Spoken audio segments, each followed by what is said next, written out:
what do parkour teams do except for make t-shirts? And the team I'm thinking of, when this team disbanded, is when the idea of teams actually started to die. It's hard to turn down money to be a bum parkour athlete.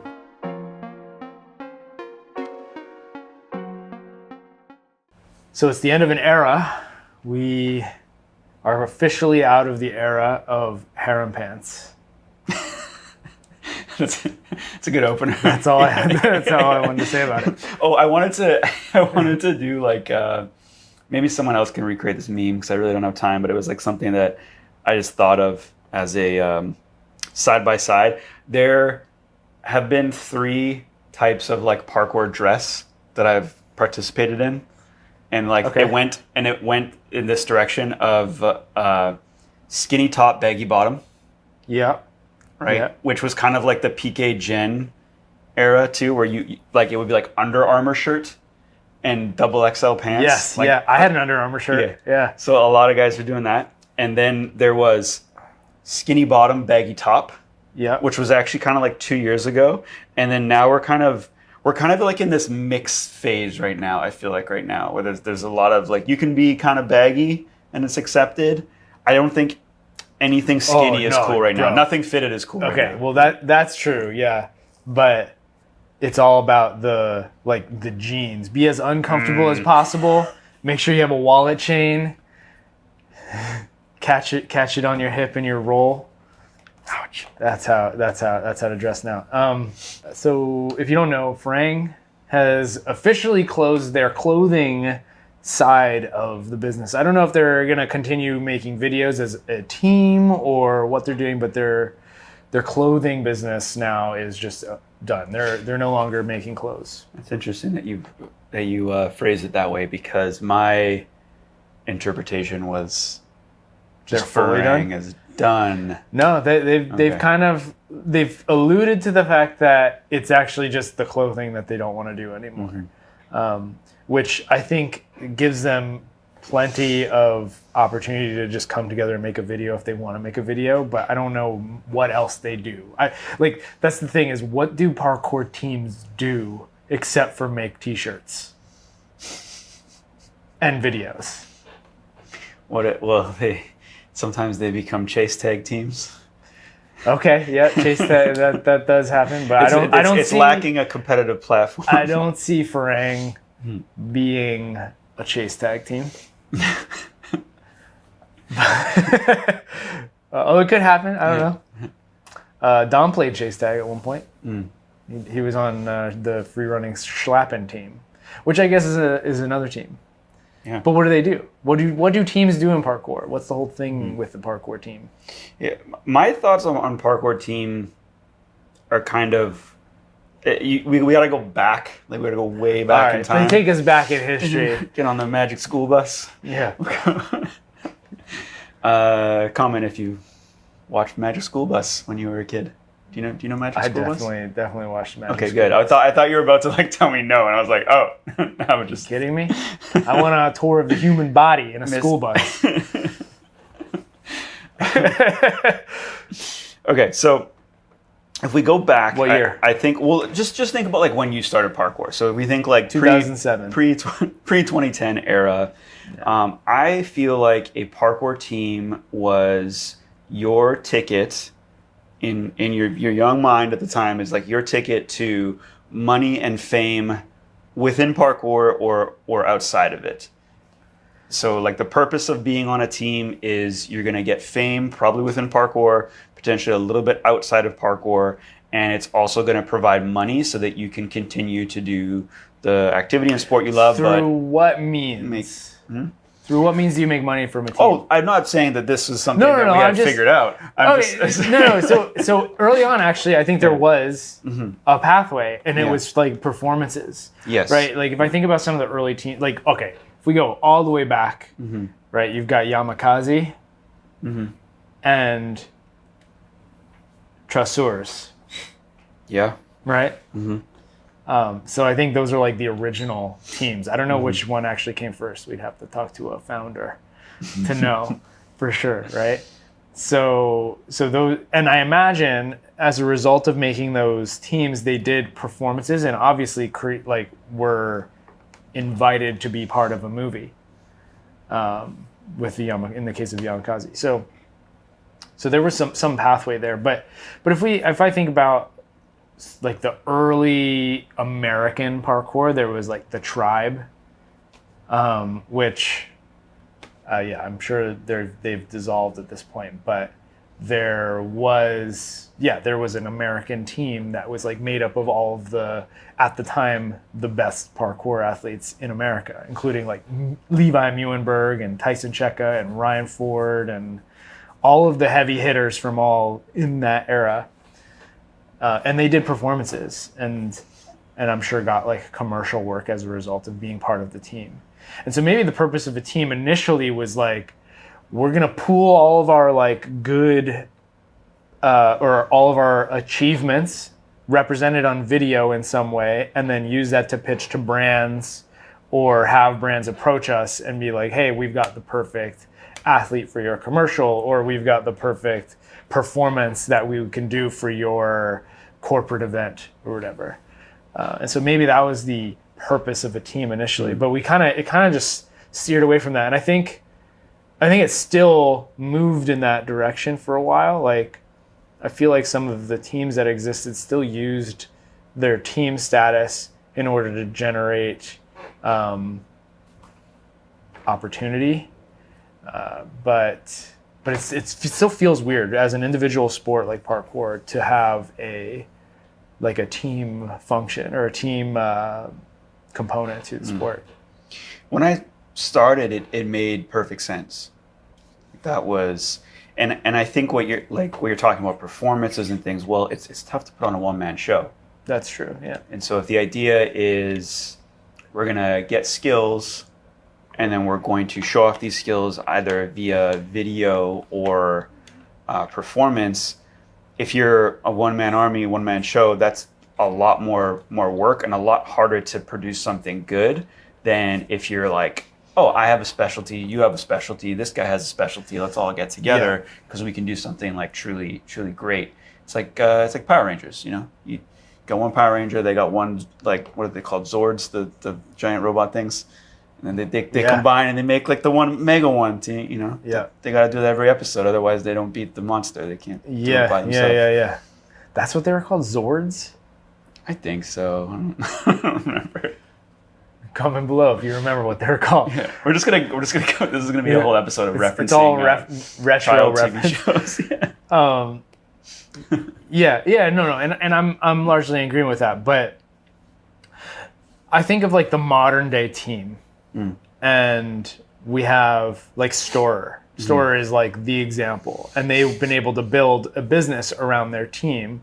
And largely as a result of like each person has a specialty and they come together and they make up Storer, and part of their team specialty is like video editing, and right, so like Sasha and Toby were like the video editors, and then they created a clothing line, and they have a weekly vlog series, and then they have the Join series.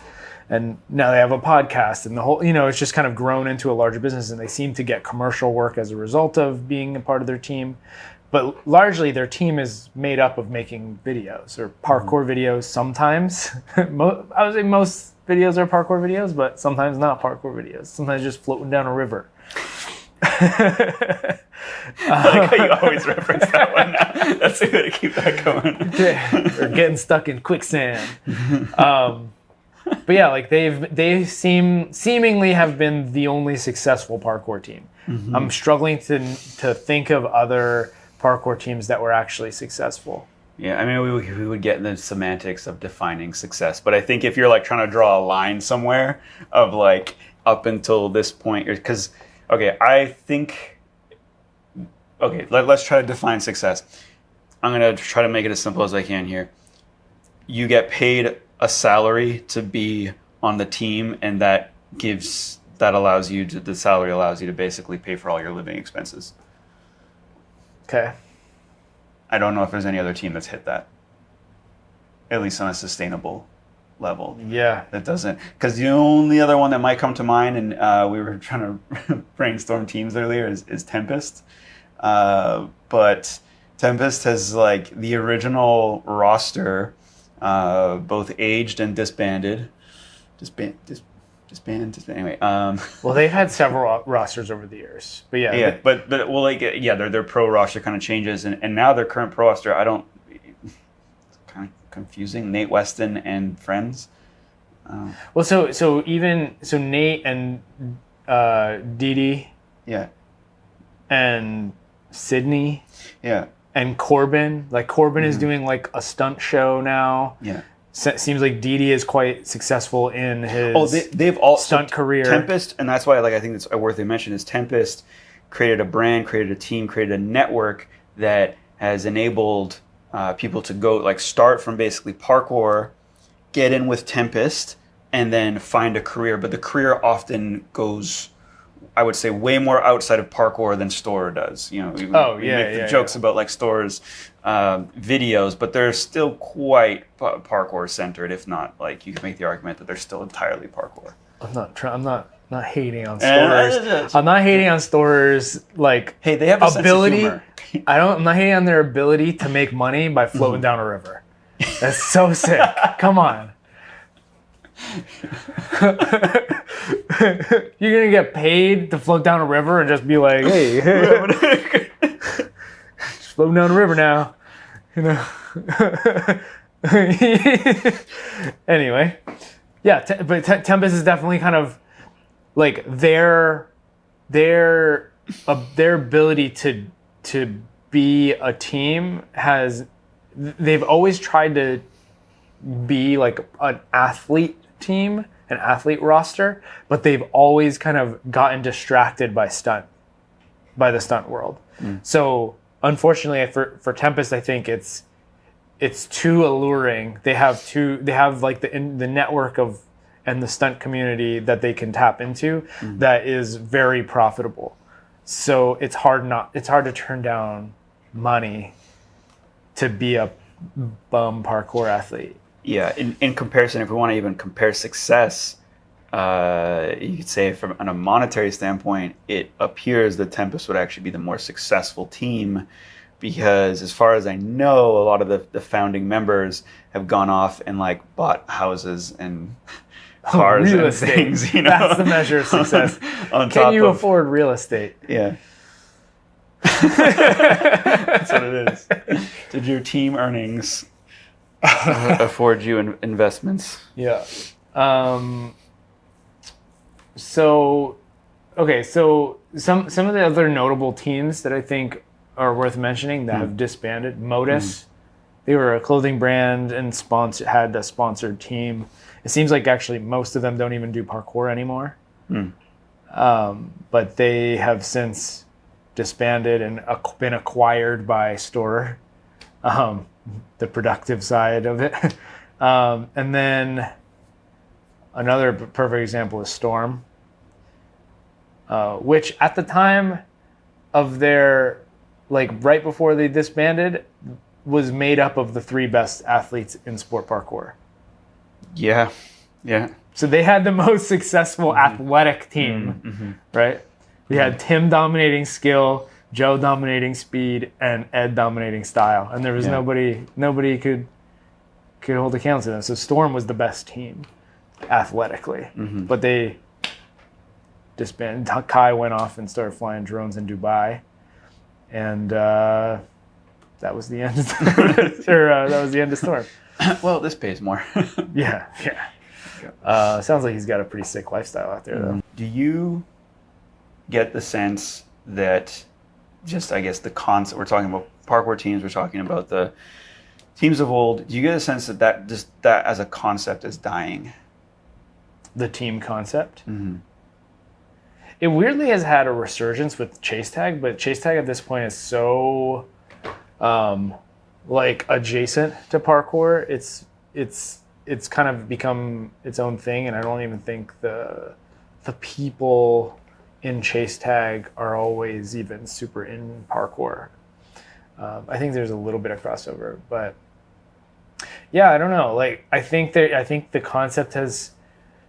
We're not in the golden era of teams anymore. It's just kind of it's been dying out over the last 5 or more years, and so yeah, I think as a concept, that parkour team is kind of not in. Yeah.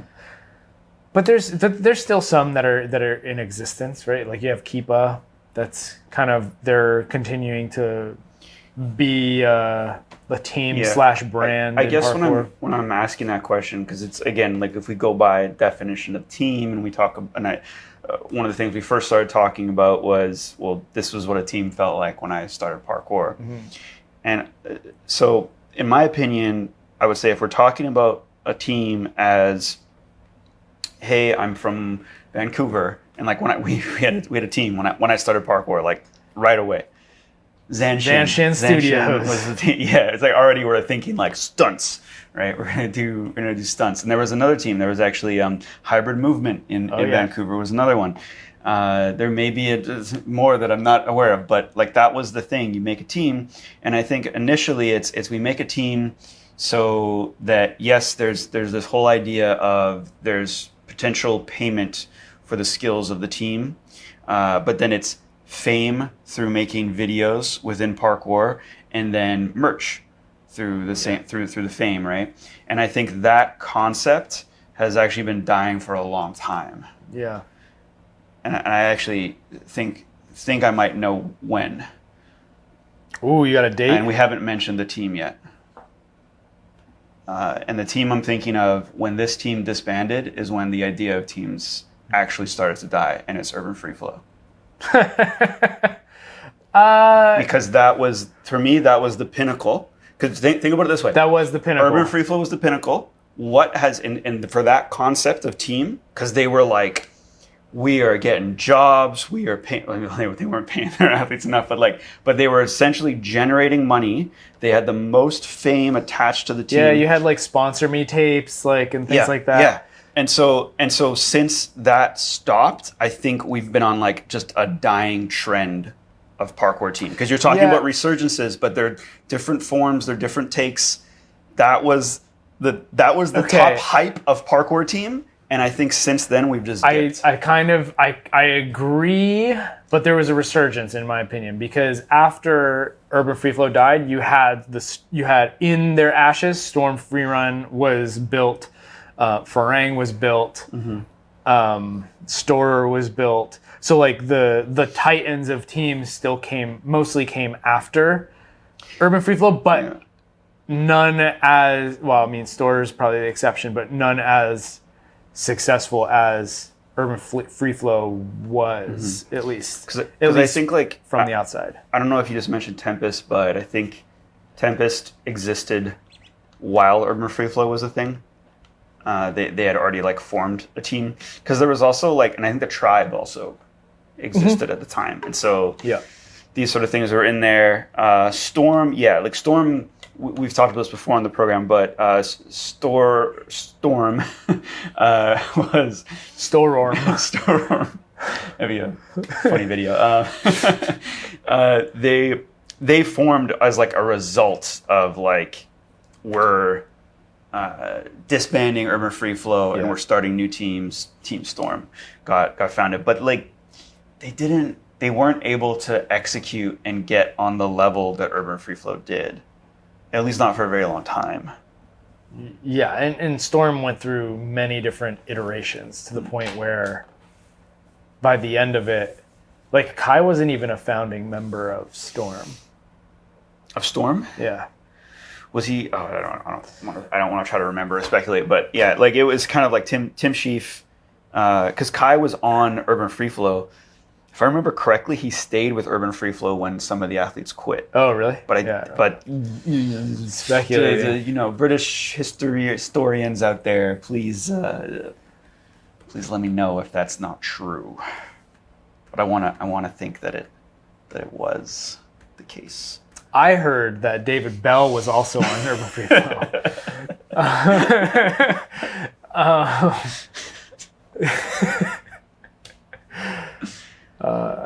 But yeah, so I think of like the modern day team still exists. It does. Team Fat is a perfect example. Wizzy Gang, another example, and they don't even speak English. So I guess I wonder what the direction is then, or the intention of the team. So I think when it comes apart, like so Wizzy Gang and Fat, they seem to be like teams that sort of built organically as like we train together, through training together, through like, I don't know, maybe weeding out people. It's like, oh, we're all really good. Oh, I think the same is true for Storer as well. Yeah. And so it kind of like starts to make sense. And that, I think gyms potentially, I've started to think about this like with our like youth team at the gym, where it's like eventually it could and potentially should happen where a gym could have like a group of youth that they're training up, but eventually they're going to age out of like the training with the gym instructors as part of like a team sort of thing, and might make their own kind of like, well, Team Gem was an example of that in Vancouver. All that, but they made the team. Time. They made their team like kind of like before. Yeah. They became part of the youth team. Yeah. I think that's kind of the thing. I don't know. I think about like because parkour also is an individual sport, so there's no like team, and that's, we mentioned tag as being like an offshoot, and that's sort of like a team competing thing, but there are no like competitions for teams unless you're counting creating videos as a competition, which you could, and so we get back to like, what is the reason, particularly if people don't live in the same vicinity or actually train together, because that'll make sense. It's like, oh, it's true, like it's the crew that I train with, that's the team. There's been a lot of eras in Vancouver beyond when I started where it felt like I was part of a team, although we didn't really make a name. Or like, when we started the gym, like Origins, we kind of had a core team of athletes. The whole mixtape series was like basically following a team. Yeah, and it's like we're all like still at an age where like we're pushing ourselves and we're trying to get better, and team. Yeah. But when we're talking about, I guess, some of the newer sort of iterations, I don't know, it kind of makes sense if we go like region by region. We were trying to do before we started recording here, but like I just think, okay, like America. We got Tempest, which we've already kind of talked about a little bit. We have some teams that are kind of like fit the description that I just gave, where it's not really about fame and it's not really about making money. It's just like, oh, we happen to be a crew that trains together, and we could put Beans in that. We could put like Toasty Lizards in that. And then we have like the teams that I think are trying to be the teams of old, like Unknown. I think they would like to be in, or at least that's how they're presenting themselves, as being like one of the teams of old, where it's like, we're going to have merch, we're going to make videos, we're going to get fame, all those dreams through the vehicle of parkour and being a parkour team. Rilla Hops, I don't know. I think it's just Caleb at this point. I don't Caleb know if he's... and I'm forgetting her name. I just know Chia Seeds. It's like but that's kind of Rilla Hops now. But there was a time where it was also Jimmy Pereira, Gareth Norvell, Lorena, Nikki Whalen. Yep, it was a good team. It was a good team at the time. It was, yeah. But yeah, they don't really seem to be doing anything. That team, I would say, has died. Yeah. The example of American team, I think that everyone was hopeful for, that unfortunately died. You know it. Which iteration are we talking about? The ones that I wrote up earlier. You know it. And we're talking about Merm? Yeah. Yeah. See? Not Rogue Squad? That's different. That's so different. What about Hyper Team Swag Force? Yeah, but that was kind of a joke team more than anything. It's true. I guess technically Apex had their team as well. Yeah. But Merm was like, they were making videos that were really high quality videos. They were making high quality merch. And they were made up of, at the time, some of the best American athletes that America had ever seen. The inventor of the descent technique, Yes, the cat drop, Dylan Baker, and Brandon Douglas, who, by the way, I just saw him this past weekend, and he gave me some Merm socks. hell yeah. So I got some Merm socks. I should have worn them today, but yeah. Anyway, they were like, that was like a really promising team that was like, that came out, and it's like, oh, this is going to be the new generation of American parkour teams. And then that fell apart. Okay, so if we go to another region, so we have the UK. But you don't want to talk about Rose One? No, I don't want to talk about America anymore. This has got to be too many tangents in this part of the episode. So we got in the UK, we have Store, which is of course, the gold standard, the backbone of teams, most successful team in the world.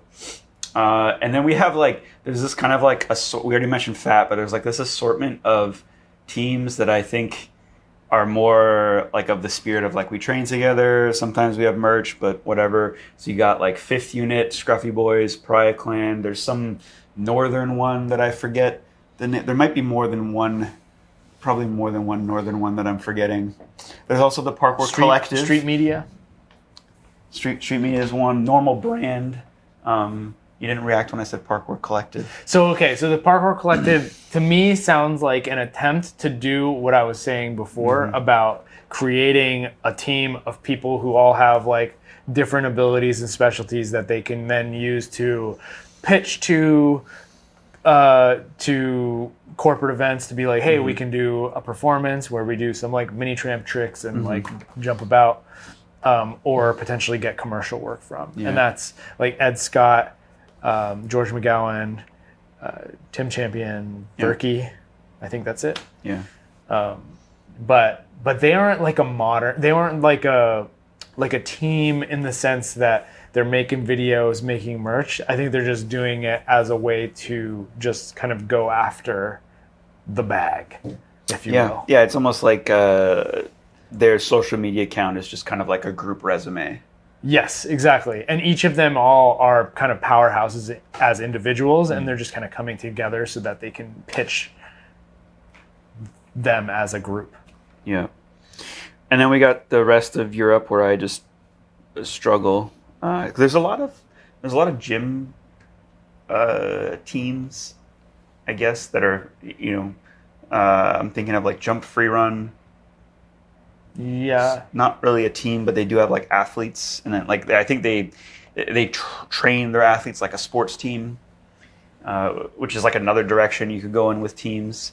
And then we got like some of the classics. I don't know if GUP is still a thing. Gaussian Urban Project. Yeah.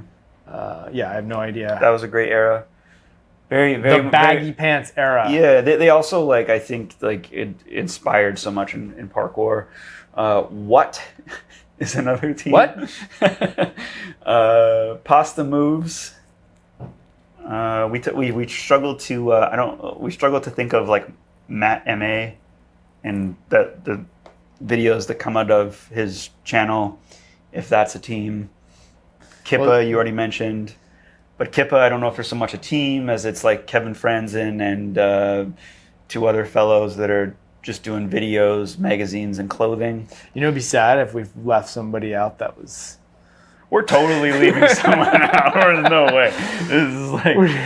Just going down the list of all parkour teams that we can think of off the top of our head. Yeah, this is always the thing where like, I know it drives some of you nuts in the comments whenever, but it's like, we don't script these episodes. We don't, we're not trying to be like, we're not trying to make like a journalistic report on the state of things. This is just like commentary of what's happening. Leave a comment below your favorite parkour team. Yeah. Especially if it's one that we missed and it's your favorite. Because, I don't know anything else coming to mind that. You know where I'm told Asia. Name an Asian parkour team. Try. Farang. There you go. Does that count? They're headquartered there. Does Australia technically have a team? Does Capstone count as a team? Is Capstone a team? Are they a team? Yeah. Or are they just a clothing brand that makes videos? Is that what a team is? Yeah. We're going with its team. I don't know what other parts of the world are really highly represented by teams. We said Wizzy Gang already. I think we need to move on. MPO? What's MPO? What? Oh, yeah, like Thomas they're, MPO? They're French, yeah. Yeah, no, but that's team, right? Yeah, yeah. That is definitely a team, more so in like the training sense, I feel like, too. Yeah.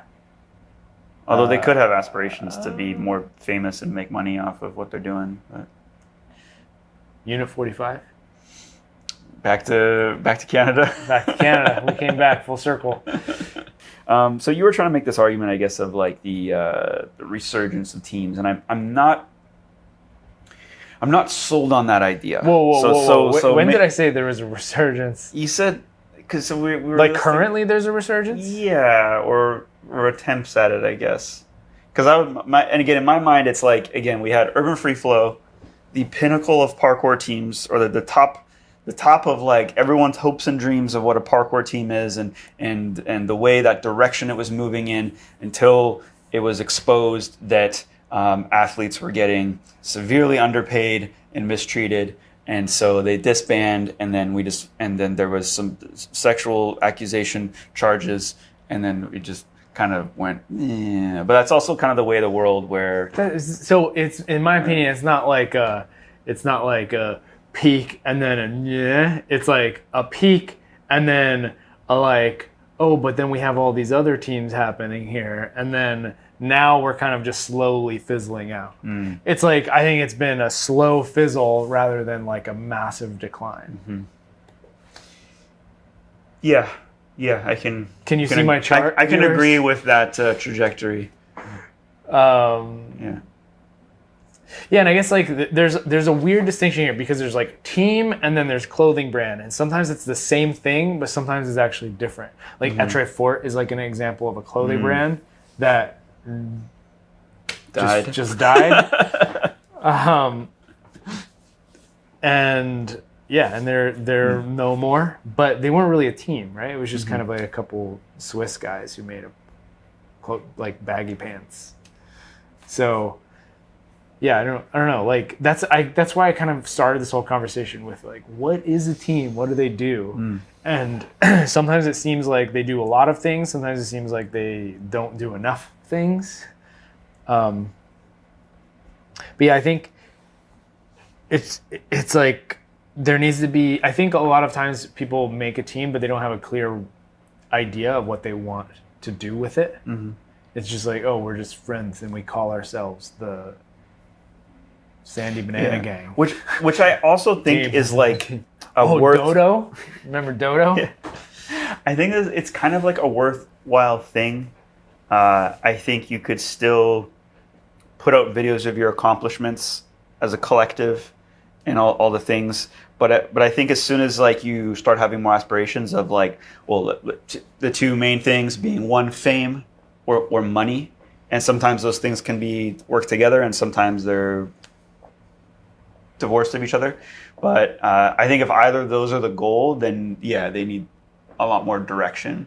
But I think it can also just be like a positive thing for like their athletic development to form a team, because the essence of that there is like, okay, we're getting together and like pushing each other. But part of it, I think like some teams that die are the ones that actually don't have that. So when I was kind of picking on like fully picking on the like Tempest roster, right? Because there was a point in time where they had like Bart van der Linden as like a part of their pro team, and it's like DK. Okay, yeah, and it's like they're not training together, so it's just kind of like this. They're just trying to be the Yankees. Well, it's like, but it's also like this sponsored brand team, which I think in part is like the fault of like Motus as well, where it was like, okay, clothing brand, or just brand in general, and then like sponsored team from the brand. Do you think that's a problem? I don't think it's a problem. I think maybe it happened too early in parkour. I just we don't really have an example of where that's been done successfully and like sustained. You know, like if I think so. Here's like the whole, if we want to get back in the time machine but go in the future, I think this is the eventual move for Store, is to be a brand and then have like a sponsor. If they keep going in the direction of because what's happened, I think, in the last year. You think they're gonna hire like a bunch of other people to float down a river? Yeah. Come on, get in the boat, boys. We're going down the river. I here's your GoPro. Just make sure you film it in it. I think Store will be able to continue what they're doing for a large amount of time, but like so much of I guess Store as a business, their income seems to rely on ad revenue. However, they're from my vantage points, again, not journalists, just seeing what I see. They have products, so they have clothing, they have shoes. They're trying to get out there. They have the parkour game. They're trying to get out there, and so this is all. Join is huge actually, because they don't need ad revenue to generate revenue. So they have from videos. But Join is still like, okay, we still have to be a group of friends that's like making videos, and I think as they age, that's going to be harder for them to do. Like, you know, I'm just thinking like 50-year-old. Get in that time machine. 50-year-old Store. What's Callum like? I 20 years? think they're still having adventures, but I think it's like it's a different audience, and I think because if they continue to be successful, I think they continue to be like, I don't know, probably like the Vans of parkour, or, you know, I don't know, name a sport brand. Thrasher. Yeah. And I think that probably is what Store becomes. And then beneath that, you have like a sponsored team, sponsored I wonder athletes. if it's going to, like, at what point this happens, and if this happens, because right now I feel like the Store brand, the videos are very much tied to their personalities. Mm-hmm. And at what point does their content have to deviate away from that? Right. I think as long as, so it's like that, what you're saying is like it depends on like the face, you know, who's the face of Store. And I actually think it's limited to it's not all 7 members. It's actually limited to like more specific members. I'm not going to start any fights and start naming names here, but it's kind of limited there. And I do think that, like into their 40s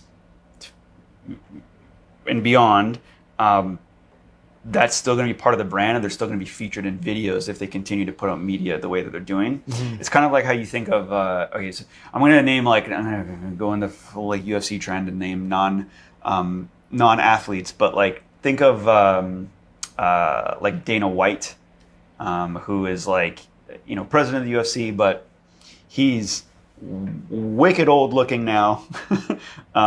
Compared to like if you go back and look at like UFC in the early 2000s and stuff, like he's aged quite a bit, but he's still like a spokesperson. It's still like the face, very important and crucial part of the brand. Right.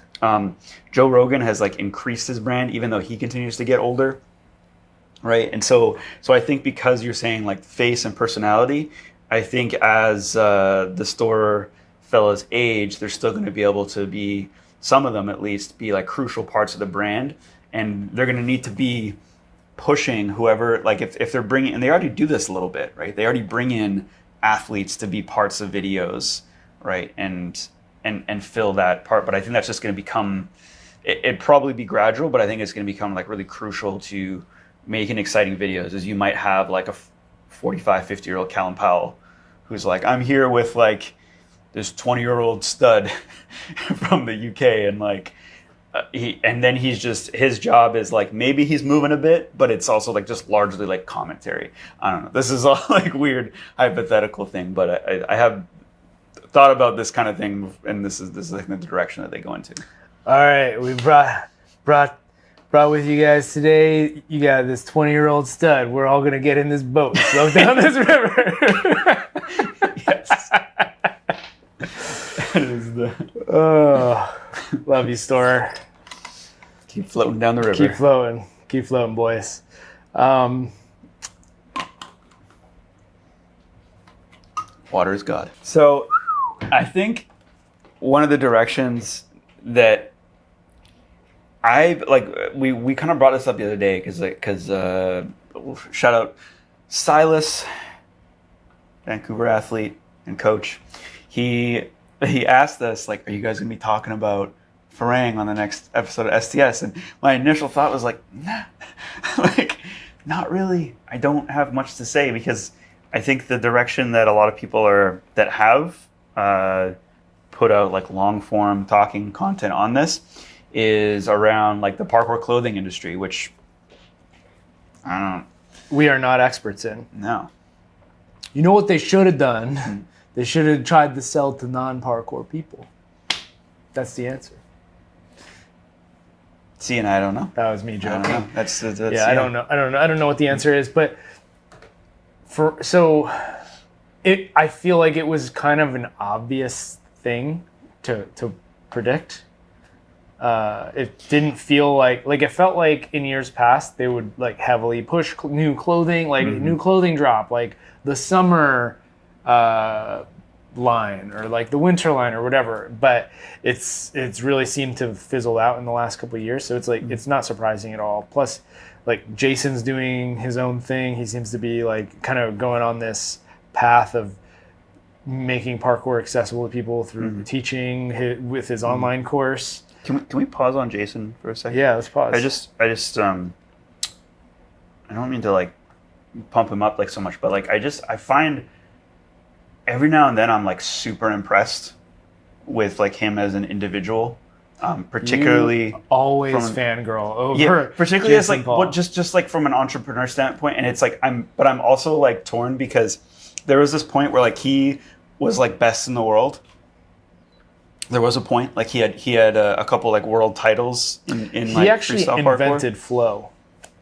Great, and then beyond then, hot take, and then he kind of just dropped off, and he's still like pretty high level, but yeah, like the reason I'm always like fangirling is I'm always just impressed by him as an entrepreneur, as someone that is still able to just create like pretty I don't want to say like beautiful like pieces that perform quite well. Sometimes on the like humor cringe end, but like other times not so much. Like even just yesterday, he posted.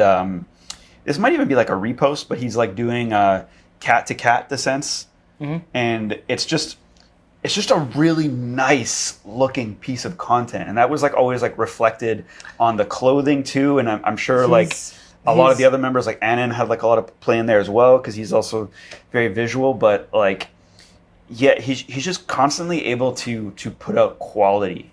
Even I think like I would say like his YouTube videos are like higher quality than they need to be. Jason is a creative. Like he has a really good eye for what looks good. But he like so yes, but even like calling him a creative is like underselling it. He's a good creative. No, I used to watch his vlogs back in the day when he made vlogs, and I enjoyed them. And it was often just like, this is what I'm doing with my day today. And it was like boring, but he still found a way to make it engaging and interesting to watch. So I've always found him, like his creative work, to be really, and he's a great photographer. He's obviously great at making videos, but yeah, he's just really clever with his approach to parkour and capturing it in different ways. Yeah, I guess part of it's also that just I don't know, it really I'm really interested in it just because of it. The thing that I think it centers around is his collection of skills and true stacking of them, where it's like one skill leveraged another. Like I'm got this big, like I'm really good at parkour, I'm really good at photography and videography and editing, and I put those together, and then just other concepts, I guess. There's probably like skills that he had that were not like someone would have to do like a piece on him, you know, to I really feel go like into it. one of his best skills is that he likes to figure out how to do new things.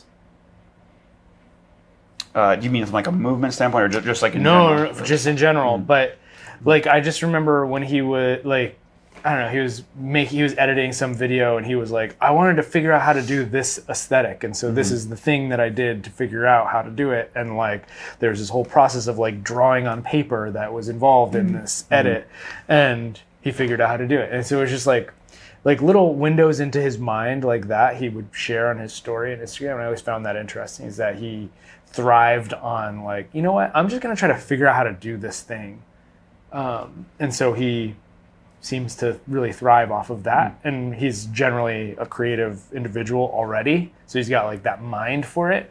So not only is he like eager to learn new things, but he's also has like natural inclinations towards creativity. So it's like, marry those two together and you've got Jason Paul, Red Bull athlete, inventor of flow. Yes, we'll go with that. But yeah, I guess my point before, like, after you paused us on Jason Paul, but my point is that everybody in Farang seems to be doing their own thing and they're all being pulled in different directions, so in their personal lives. So it only makes sense that they're like, you know what, let's stop doing clothing because it just sucks up a bunch of our time and it doesn't make enough money to justify doing it. Yeah. I think I came across like a post from Annan where he was talking about. I think he was talking about the last order they just did, and he was just saying, I never want to do that again. Just the pick and pack work and everything, I guess that he's probably referring to. And yeah, that makes sense. Like, this is like, well, it's the thing. If it was successful, he wouldn't have to do it because he'd be able to hire it out. Yeah. But it's like the fact that the owner is doing the picking, packing, and shipping, and probably handling some customer service along the way, like, that's just an indication that they weren't making enough money from this to justify continuing to do it. Yeah. It's like what I was going to refer to was even just being a gym owner and scaling that and having staff and everything, and sometimes I have to fill the shoes of like a really what I would consider like a much like lower skilled position, or not even so much that it's lower skilled. It's just not stimulating because I don't feel like I'm making an impact. So like, say we have a day and we're doing, this is very recently, it's like we're doing camps. And it's like, oh, I got to coach camps one day. And it's like, that's just like too easy of a job for me to be coaching camps. And I'm not even trying to be like have a lot of ego around it. It's just matter of fact, it's really easy for me to coach camps. And then while I'm coaching camps, it's like, it's running so easy that my mind will wander and I'm just thinking about all the other things I could be doing with my time that are like more impact, and because they're more impact, they're more motivating and stuff. And so it's not that, I think from probably what Annan's experiencing is, it's not that it's like not enjoyable work and stuff. It just comes to the point where it's just not stimulating anymore because anyone can do it. When you're coming up and doing that stuff, it's like, it's stimulating and motivating. Like even SPL right now, like, you know, you're doing a lot of emails, like handling like ticket sales and stuff like that. And it's motivating because like we're in this phase of like, no one else could do this right now. You gotta do all the work. But like, as soon as you exit that phase, and if you have, you know, a team of like 4 people working under you to like handle customer service, you're like, I'm never doing that again, you know? No, yeah, I mean, I always thought of this whenever I had to coach birthday parties. It was just like, so like, it felt like I was above it, just because it was just like, like I've got to work with a bunch of kids who most of them don't even really care to be here. The only reason they're here is because the one kid likes parkour or kind of likes parkour just enough to like come here for this birthday party. So it's like, I didn't want to do that. I'd rather coach a class where people or adults or kids are actually eager to learn the skills I want to teach them, rather than just like, oh, we're gonna play hide the foam cube or or whatever it was. So, and I think the same thing is like I could have much more impact doing something else rather than hosting a party, right? Which, and I guess it's not to be like confused too. Like I think sometimes there's two ways you can go with saying like you're above something. It's like above something in terms of like literal like position. Like I'm positioned above this. Normally I delegate to this, and so therefore I'm above it. And then there's like that I'm too good for this, when really someone could be like in a growth phase, and it's like, no, you need to be doing this work. Yeah. I guess so. I say that it was years into having done birthday parties already, having done camps, having coached for years. It's like, okay, well, like I'm probably not as useful in this position. I could be more useful in other places. Anyway, and I mean that's even true sometimes with just coaching classes. Like yesterday, I was supposed to be coaching a class, but it was small enough that I didn't have to be there. So it was like, cool, I could go work on this software migration that we were working on. So I was like, okay, like I can be more effective in this other thing rather than being tied to a 7-kid class. Yeah. And I think that's more, when going back to Farang, I think that's more like what strikes me as more interesting is that they weren't able to scale to a point where they could get out of these like, basically like someone like Annan doing, I don't know if he's doing pick and pack, but he's certainly handling some customer service, I guess. The fact that they couldn't scale beyond that after, I don't know, a decade or whatever, like that, it does seem like it's time to move on, or you would need to decide like, okay, it's been 10 years, we weren't able to scale to the point that we wanted to. Clearly we're not putting time and energy and effort into or making decisions that we need to be making. So you either quit and pivot, or you learn from the experience and change. And they, I don't think no one can make that decision but them, basically. Yeah. I also wonder, like thinking back to Motus when they stopped, I wonder if Store didn't hire on Giles and crew, if Giles would still be trying to like make it work. Oh wait, the answer to that exists, because see, now I'm forgetting what the order was, but I thought that. Okay, so Giles made a whole like video that I actually watched on that, and I'm trying to remember if the decision was already made. He's closing, and then found out it was basically Store was like, hey, we're looking for somebody who can do this, which is like managing like a clothing business, and Giles was like thinking about it. He was like, you know what?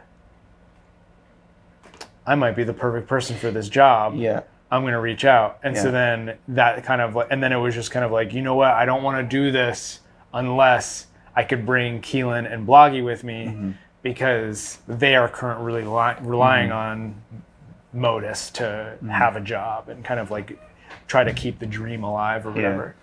He did say though that they were basically like, months away from like being forced to like bankruptcy almost, like because of the commitments. Like they had office, they had salaries, they had all these like some pretty big moves in terms of like trying to scale the business that but over the years he had taken on debt. Like would he have taken on more debt and been like, you know what, like just keep it going, Well, it's the funny thing about that whole situation, from like the way I see it, is he kind of did keep it going. Like in a way, Store clothing is like Motus clothing, and the way I see it is it kind of is like a merger, even though. But it was the best of all worlds, really. Like so it's a merger, or that Store like acquired Motus almost. Yeah, except now Giles doesn't own Mhm. the business. He's just an employee of the business. Yeah, I think in a world like, or in an industry where they weren't all like friendly with each other, like actual friends, you know, and everything, I think it would be looked at as like an acquisition, and on paper would have been that. Interesting. Yeah. Well, I don't know, because wouldn't want to, like, if Motus had a bunch of debt on the books, like, you wouldn't want to acquire that debt. Yeah, but you're acquiring the talent, you're acquiring the brand. Like they're not allowed to make clothing under their label anymore. That kind of thing. Anyway, we're doing a bunch of speculating now. But I guess it's just the thought. The thought came to me because we were talking about Farang and like them just deciding like, okay, we're done doing clothing. But it felt like Motus was more of like we need to continue doing this. Yeah. And therefore, like, I was just curious. Like, I wonder if Giles would have tried to find a way to make it work, and drag it out for another 5 years. Yeah, or longer. That was his. I mean, he did kind of answer that. I just don't know where he landed on it, but he did kind of answer that question in the videos he put out. But it's because they're like a half an hour long or whatever. The clear response is escaping me. Yeah. That's it for Farang. That's it. That's Well, all I have to is it? say. That's all I have to talk about. I wonder if because it isn't exactly clear to me if they're going to continue doing Farang stuff. Yeah. But to me, it seems like it frees them up to do that if they want to. If they're like, hey, like, you guys want to get together and make a video? Yeah, that seems easy to do. It's easy for them to do that rather than like we have to come out with another clothing line and like, anyway. Yeah, when I said that's it for Farang, I kind of meant the topic. Conversation. Yeah. I know. Yeah. But the other conversation that I wanted to have is you just got back from far Texas. Yeah, it was really far. Far with a PH. I did not attend this event, USPK National. Big insider with the SPL brand partnership. But speaking of like USPK, because we've kind of talked about parkour governments and organizations and stuff. Any noticeable like changes to, I guess, participation this year, or like the direction they're heading in with it, USPK as a whole? I don't know like total numbers of this year versus last year, but it felt like it was definitely a much bigger event this year. There was more people in attendance. Women's divisions were small, but and basically non-existent on-site qualifiers for women. But overall, there was a ton of athletes, and I would say it was a really well attended event, and honestly, it was great. It was the venue was incredible. Quisqueya, which is owned by Lorena's family. It's a massive facility. I was telling somebody yesterday, I think it might be like if we took Origins and multiplied it out by 4. I was gonna say 4 because I think I looked at I think that's what the square footage tells me. Yeah. No, it's so big, and higher ceilings. It's also on the second floor. Oh wow. Yeah, the lower floor is tennis, and like, I guess they have like other stuff like offices and things like that. Are there? Is it because that's such a big area? Are there like pillars in the middle, or is it just completely like built out with like truss? Yeah, there's no pillars. It's just a fully open space. Something that I learned about, like, I mean, finding spaces and stuff is like you go into a lot of warehouses type spaces, you know, trying to open up a parkour gym or whatever the case, and a lot of them have like pillars and posts in the middle, which obviously you can integrate into your design, but in some cities, like apparently in Vancouver, it's very rare to have like, because we have just over 6,000 square feet in our main hall with like high ceilings. It's very rare to find something like that's like interrupted or uninterrupted by pillars. Yeah. But that's crazy that it's like quadruple the size. Quadruple. Yeah, no, it's insane. I think the coolest thing was actually setting speed courses, because we actually had the length and space to do it. Plus there was plenty of vertical ascending and descending options. And we saw some really awesome stuff from the athletes with the speed courses that we set, and they did trend towards longer speed course times as a result of that. Do you have any standout moments from the event? Well, yeah, I mean, like, Megan McQueen flashed all 3 of the final challenges. Oh, really? Yeah. Nice. She won. Really good for her. Yeah. I didn't know she I knew she won. I didn't know she like flashed. She flashed all challenges. 3. Yeah. Wow. Which didn't make them hard enough. Yeah. Well, the thing is, the competition, it was like it was a perfect spread. Like nobody else was flashing all of them. Okay. So but people were making them in different attempts. But yeah, I would say in general we probably made the challenges a little bit too easy.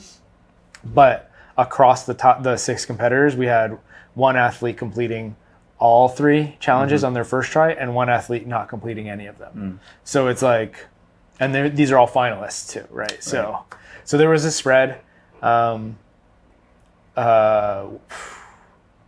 Rizzo got hurt, so that was a standout moment, and it was crazy to watch, because based on the points, it came down to the last challenge, the last competitor, and his last attempt, and it was Rizzo.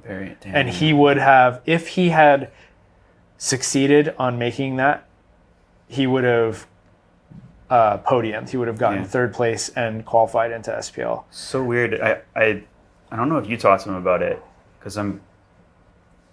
So, for those that don't know, he fractured his ankle. It's pretty. I guess kind of common way to like if your ankle gets cranked more or less, so like it pulls on ligaments, but sometimes I guess the ligaments don't tear and it actually pulls like on fragments of the bone like get cracked off a bit, and so that's, I believe, what it looks like, and it's kind of similar to Daryl Stingley's injury, and in other sports too, like this can happen. But just looking at like the attempt,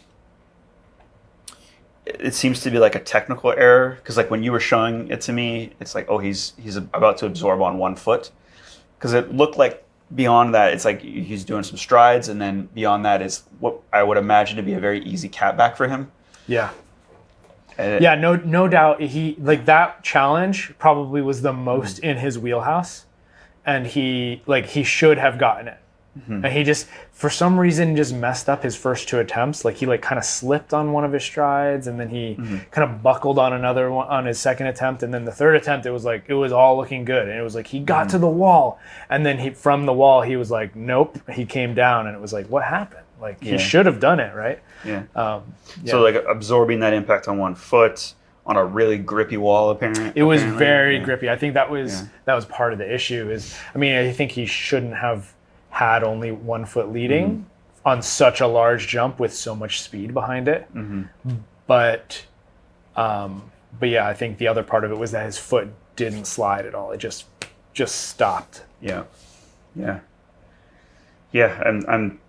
curious, I guess, like his take on like what went wrong in that scenario. Because it does look like even if the wall is like super grippy, hit it with 2, reset your cat down and it would all work. But yeah, it looks like just like a slight technical error in the moment. And yeah, kind of like an unfortunately like epic like loss for him. He was the favorite to win for sure. Did he finish challenges like the fastest on the previous days? Yeah, the previous day, this in the semifinals, it was the community round, and he finished the fastest. So he was first place going into it, and that's why he was the last competitor to go in the finals, because he was kind of in the favorite position based on the semifinals performance. And yeah, it was like even the first challenge was like a swing, like a really technical swing challenge that he's good at swinging, but the technical kind of component makes it, I think, more of his weakness. So I wasn't expecting him to get the first one, but he almost got it. The second challenge was kind of like a mix between like power and technique that I think he probably could have gotten it on his first attempt, but it took him a few tries to actually get it. And then the last one, he was definitely, that was his challenge to do. And yeah, it's just that wasn't his day. He wasn't performing, I think, at the level I think he could have been performing at with like the right commitment on all of his challenges. And when it came down to it, when he finally did get to the final move, he was injured. He couldn't complete it. So and so you were saying that if he had actually completed it on that attempt, yeah, which it looked like he was right there to making the final stride, making the connection to the wall. The catback should have been easy for him. Had he done it, he would have podiumed and been moving on to SPL. Yeah, so rough because it just sounds like it was maybe just a bad day for him. Yeah, to compete, but he's still at such a high level that he would have made it through anyways. Yeah, and then dang, yeah. Yeah, it was wild. It was a wild competition to watch. But on the happier note, we got Ben Luvuezo, yeah. He's 18, and we've watched him compete over the years. Back when Forge was still around, we had an event down in Portland. He was like 10. Yeah, he was super young, and we were watching this kid, and we were like, this kid is really good. And he's kind of a triple threat. His style, like I don't think he can compete super well at style. He actually dropped out of style so he could focus on skill and speed. But yeah, he came second in speed, just barely, and he came first in skill. And he completed all 3 challenges: 2 on his second attempt, 1 on his first try. Yeah. What's crazy about Ben as well is like he doesn't. We were talking about teams earlier. Where he's training, how he's training, he doesn't have a lot to like push him, from my understanding. People have either moved away or like changed up their style or whatever, and like he's very focused on like sport parkour. Yeah. In a lot of ways. But yeah, he also trains like a triple threat, you know. Yeah. And I don't actually think it's necessarily bad for him at this stage either. I think like he's going to continue to grow in that element. Maybe he will be the mythical one to become the triple. He's only 18 right now. Yeah. Because he does have a lot of it. And I actually think what he's missing right now is just a bit of guidance, like potentially from coaching or potentially from having training partners. Because when he does like speed and style performance, for example, there's just some very clear errors. Some very clear like decision-making errors that he could improve upon, maybe some like technical ones as well. Skill is really like, I think if you are training alone and don't have the things I just mentioned, then the skill is really your place to shine. And if you kind of look at like the top skill competitors, it's like, yeah, a lot of them, like Tim's quite solo. Yeah, in his that's true. In his development, Luke Sabal, who's I think really going to stand out this year. Trains relatively solo. Even Daryl Stingley, you know, to an extent, like doesn't have a lot of people to push him around him. But I think to actually do well in the other 2 events, style and speed, you kind of need training partners or coaching to really master like those formats. There's a bit more like, I don't know, maybe like gamesmanship required in those 2, or like just noticing like subtleties, particularly in speed. Actually, like, you know, you gotta know the subtleties of the course and, What where to what make was the right really calls. cool though is in speed he found.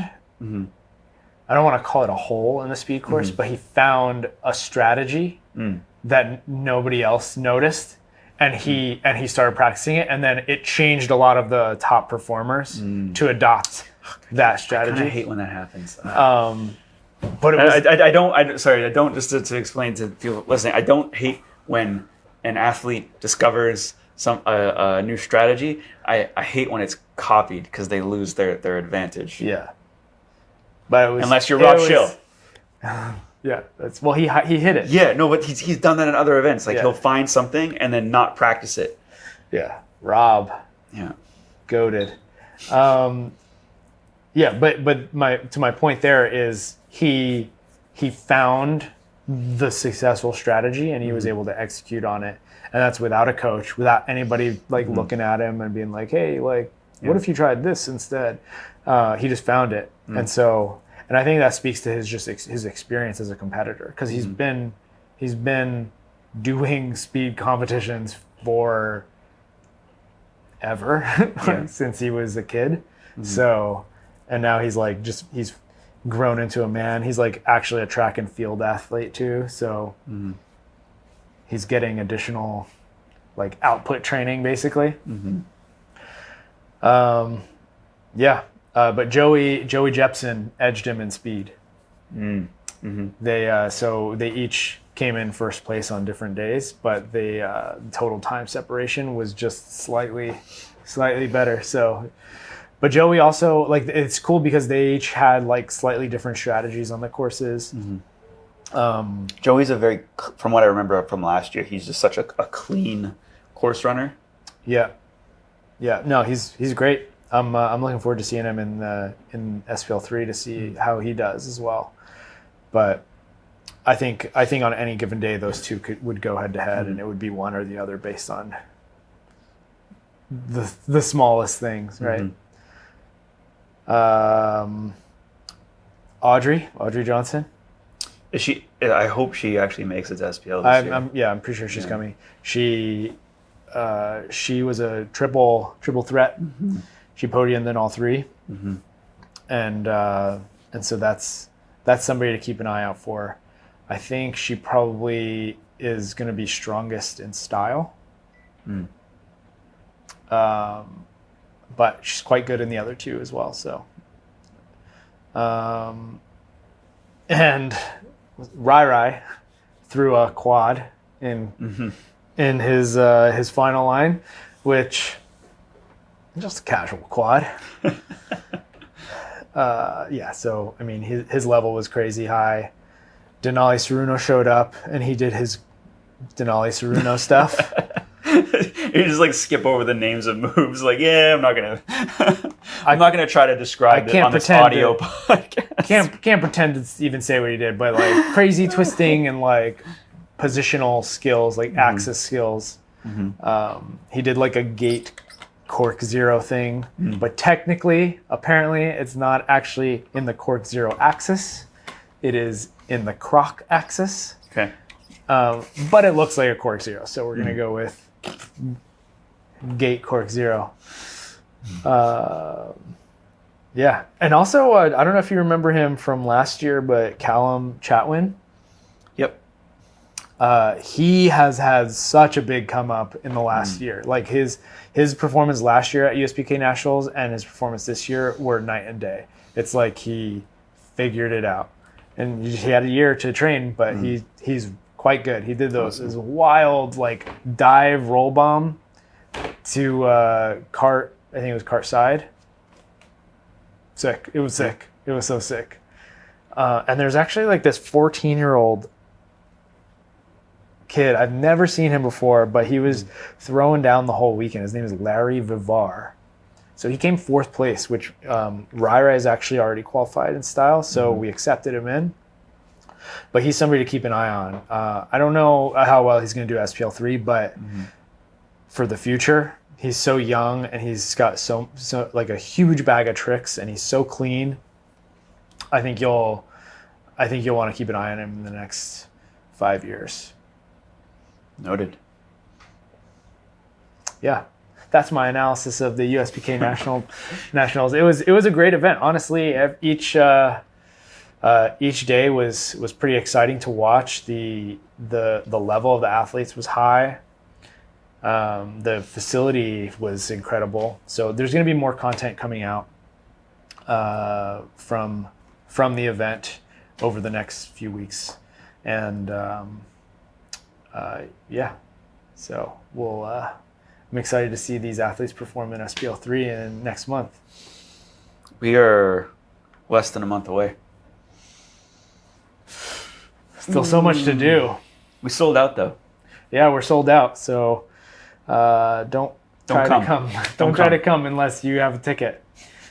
You can try to compete in on-sites if you want, but if you don't make it in and you don't have a ticket, you're not going to be in here. So it's like one of the few types of events where it's like, all right, they're sold out.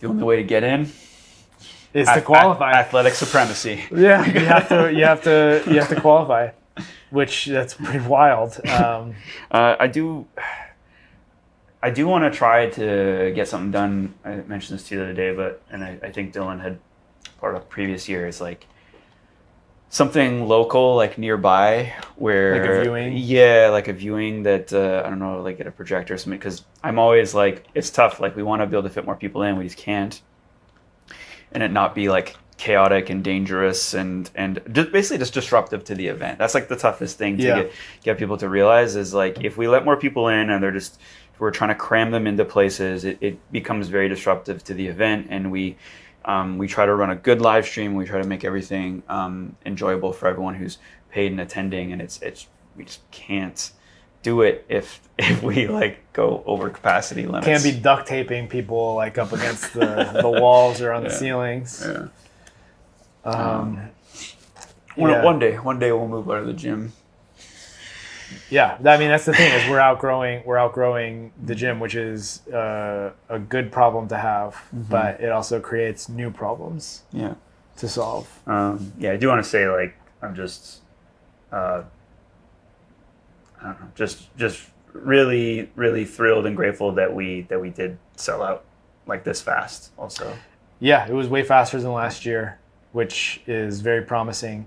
It's possible that some tickets do come available, but that's super unlikely. Yeah, I don't want anyone like making the trip under that possibility. Yeah. It's like we were having a conversation about this, and I'm like, if tickets do become available, they're gonna go to like people in Vancouver that like because that's the crazy thing too is like we didn't even have a poster up in the gym yet, and I feel kind of bad. Like I don't know if Emiliano talked to you. Yeah, he just decided late that he wants to be a parkour fan. He's a kid on our youth team who isn't like really culturally integrated into parkour as much as sometimes we wish kids would be. He's very into parkour as it exists in the gym bubble, and yeah, he snoozed and loosed. But like it's likely like those are the people that tickets are going to go to because he could just easily show up because he already lives close by. To attend. But like I just started with there though, like I'm just so happy that it happened because we put out the messaging, that hey, we sold out last year, it's very likely to happen, and I'm always just like hoping that people actually get in there and they believe us. Yeah, like we're not making this up. It is scarce. So if you got your ticket, it's gonna be a good time. I'm happy to see you. If not, pay-per-view comes on sale soon. Yeah. I would have loved to say it's at a date. Yeah, we're not ready to announce that yet. But yeah, I imagine we'll be getting that out. A date for you to buy your pay-per-view soon. Mm-hmm. All right. That's all I have to talk about today. Great. I think our next talk is probably going to be like very SPL heavy. It was like fun when you were talking about certain athletes and their preparation, and we were going into just like like we're getting close to time where we can really start talking about like who's coming and what to expect. So I think like some of the episodes of STS to come are probably going to be really SPO focused. Yeah. Stay tuned. All right, we're going to call it there, but if you're not subscribed already, please hit the subscribe button, like the video if you enjoyed it. Leave us a comment below. Who's your favorite parkour team? That was kind of, and if we didn't mention them, that's another thing. Also, the podcast is available on Spotify, so if you listen to your podcast there, you can subscribe on Spotify as well. All right, thanks so much for tuning in, and we'll catch you in the next one.